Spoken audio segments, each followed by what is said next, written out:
Had there been a charade, a place with her life would seem.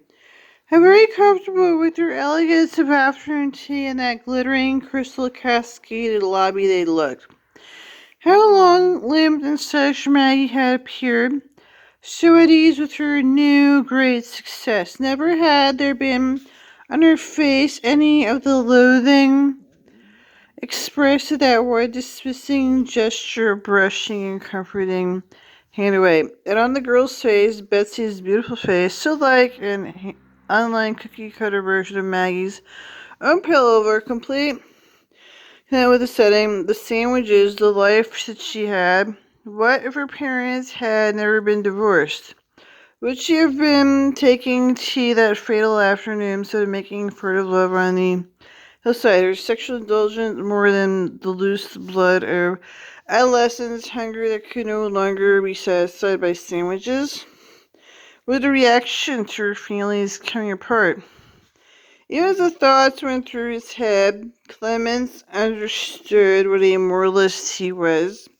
Would a man out of his time soon be out of his place? Had he married what she still surprised?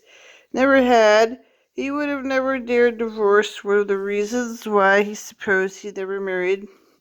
There were covenants man made against between himself and God, as he made agreements with his queen. When you served faithfully and forever, no matter how the hand on your shoulder came to repel you.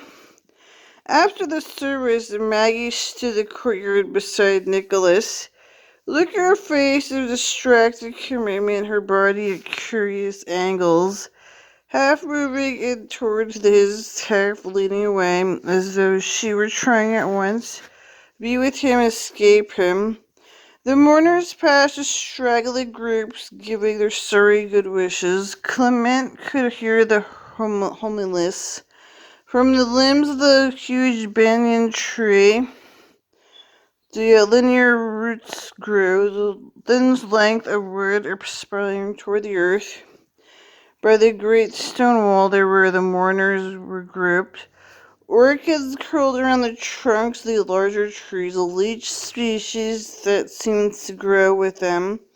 Behind Maggie were lavender jacarta and cocoa yam, names as succulents and exotic as the place, the very lushness of setting an argument disputing death.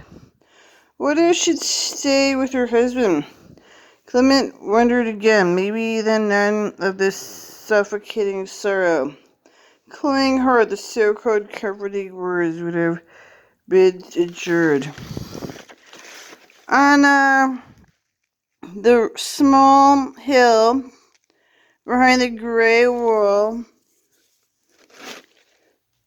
was a strangler fig of the same variety that flowered where they found this couple. The family of the boy stood near it, the ashen color of the lips more lifeless than the dead limbs of the parent tree. They were dowdier and sadder than the Evans pair.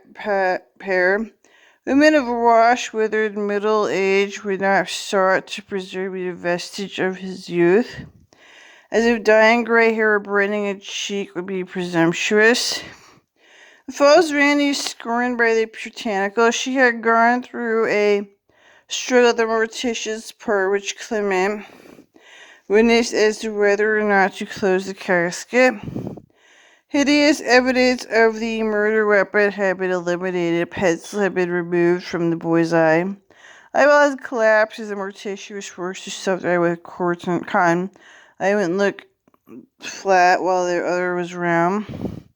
Lid had been sewn shut, in spite of the mortician's skill, stitches still showed. Skin cut ear to ear, the back of the head flap up over the autopsy, exposing the brain. Much of the murder weapon had been deftly put back in place, but the bruises on the dead boy's face were more extensive than those of the girl's. Dark blue and the kind of white English skin seemed always to be blushing, only red the slightest cold. The complexion of the girls would have been called Peaches and Cream. His hair is darker bright shades than Betsy's flaxen curls, tiny, muddy yellow. Speculation and the assault on it, despite cleverness, the Undertaker was forced to decision to give him the ultimate privacy. Classmates of Betsy's were shaking. Maggie, hand narrowed, dully offering a word of consolation. Tears to their eyes, noses reddened from weeping. An older woman moved in close to Maggie, looking into his eyes, the intense sincerity of strangers who thought they were friends. "You have to go on, dear," she said. "Why?" asked Maggie. The sky was simply cold blue, cloudless in spite of rains that would fall by afternoon, flooding the gutters, sodding the earth. It had been a problem for the Undertaker as well. Clement knew, cleansing the earth from the two young faces. Only the back of Betsy's body had been unsullied, except that was inside. Police report still incomplete, but even the full details available.